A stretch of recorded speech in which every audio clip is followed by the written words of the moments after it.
The experiences we share here are based on courses taught at 2 different teacher training institutions in Norway. These were courses for pre-service teachers specialising in teaching English as a foreign language. In this project, our aim was to give more systematic attention to formative assessment and at the same time explore how digital tools could make formative assessment more effective and open up possibilities that were not available before. In the life of university teachers, teaching and research often compete for a limited amount of time. If we invest too much time in teaching, research time gets squeezed out. If we spend too much time on research, then not enough is left to dedicate to our teaching. This project on digital formative assessment in higher education illustrates very nicely how these dual concerns for teaching and research can be combined in ways that are beneficial to students and lecturers. And I'd like to talk about 3 particular benefits that this project has had. The first of these is pedagogical innovation. The members of the team had been teaching courses to English students for a number of years, and on these courses, feedback was generally delivered only by lecturers and only summatively when students had submitted their final piece of work. The project team wanted to make changes to their courses in order to introduce opportunities for formative assessment. They also wanted to use digital tools to support this process. The second benefit of this project was for the professional development of the lecturers. They had to learn about formative assessment, not just theoretically, but also in practice. They had to learn about and how to use digital tools that support formative assessment. Additionally, lecturers had access to students' reflections on formative assessment, and by reading these regularly during the course, lecturers developed a much better understanding of the learning their students were experiencing and how they were coping with the new approach to assessment. The third and final benefit I'll talk about was actually in terms of research outputs. As a result of this project, the team now have available extensive evidence about how students engage with digital formative assessment and of the practicalities, challenges and benefits of introducing this kind of assessment into higher education courses. They've already published 1 paper from the project in an international research journal, and more are planned. Assessment is one of the most important things for teachers and students in classrooms. On the continuum of formative and summative assessment, you find many different types of assessments. In this project, we have concentrated on formative assessment.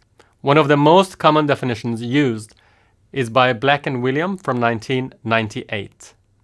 They write in their article that formative assessment is all those activities undertaken by teachers and or students which provide information to be used as feedback to modify the teaching and learning activities in which they are engaged.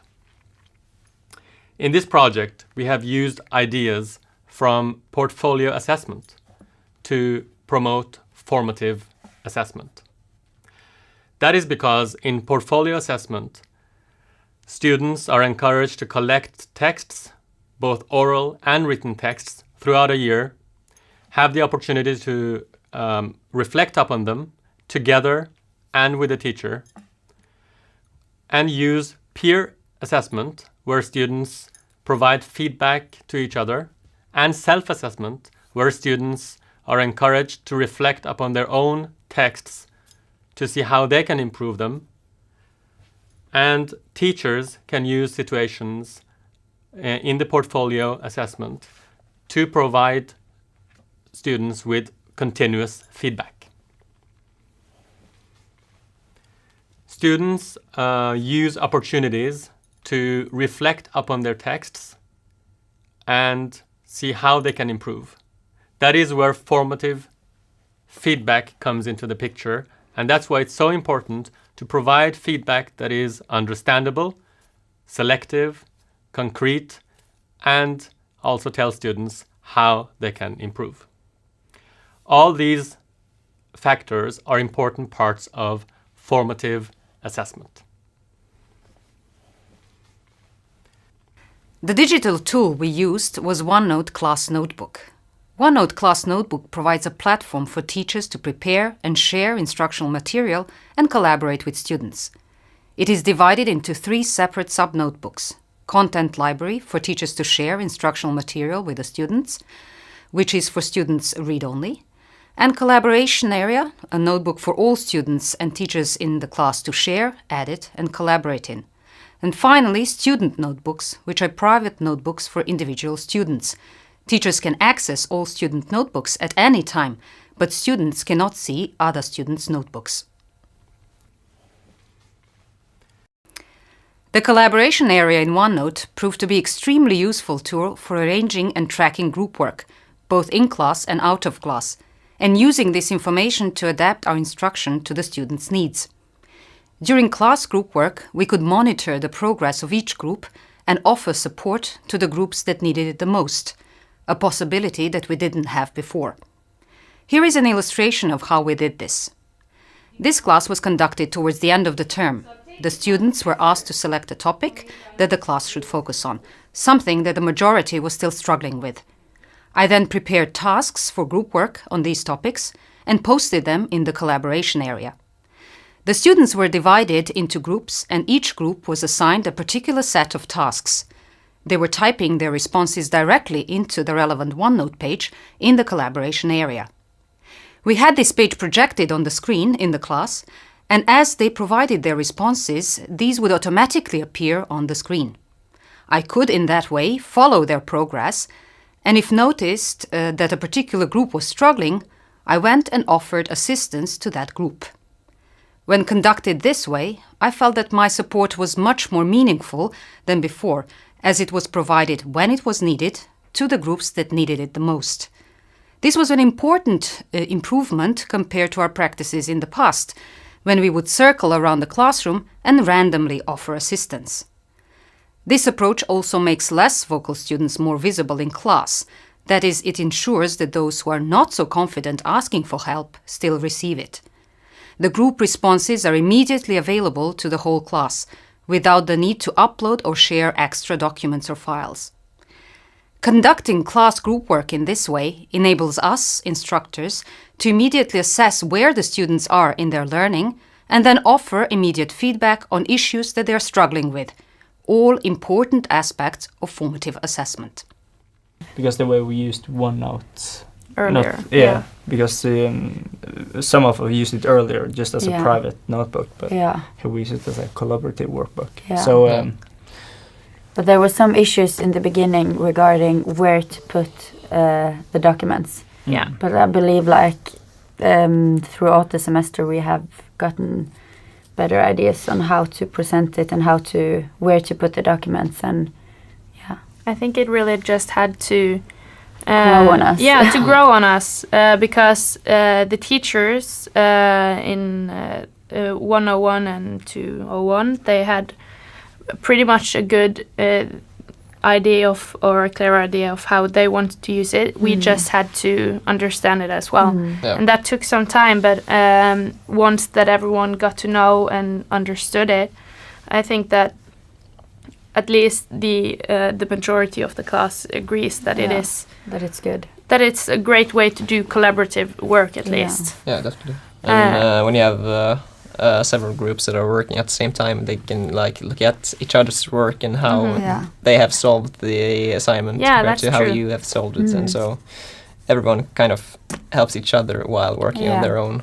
That's true. We did have, because we have had quite a lot of group work in class, and then they have used the smartboard or projector to show where you go in, and then all of the different groups are working simultaneously, and then when Monica or one of the teachers want to go through it, you just click up on there and then everyone can see it. And it goes like this, and you wouldn't have that possibility with a lot of other digital tools.